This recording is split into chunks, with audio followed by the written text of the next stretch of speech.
La tension monte encore d'un cran dans le détroit d'Ormuz. Ce dimanche, la marine américaine a tiré sur un cargo iranien dans le golfe d'Oman. Le Tuska, un porte-conteneur de près de 275 mètres de long, qui, selon Washington, tentait d'échapper au blocus naval imposé par les États-Unis. Après plusieurs avertissements, il a finalement été saisi par l'US Navy. L'équipage iranien a refusé d'obtempérer. Alors notre navire de guerre l'a arrêté net en faisant un trou dans la salle des machines. À l'heure actuelle, les Marines américains ont pris le contrôle du navire. Le président américain accuse aussi les Iraniens d'avoir tiré sur plusieurs navires, dont un cargo français. La CMA-CGM a confirmé qu'un de ses porte-conteneurs a essuyé des tirs de semonce ce week-end.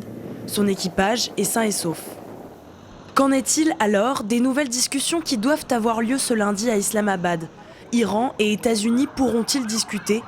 La Maison-Blanche a confirmé l'envoi d'une délégation menée par J.D. Vance avec, à ses côtés, les émissaires habituels Steve Witkoff et Jared Kushner.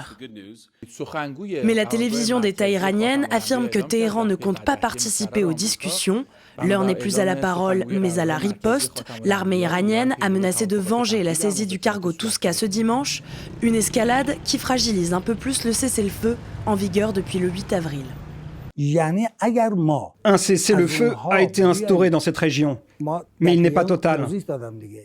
Si vous ne le faites pas respecter, nous ne le respecterons pas non plus. Nous reprendrons les hostilités et nous mettrons fin aux négociations.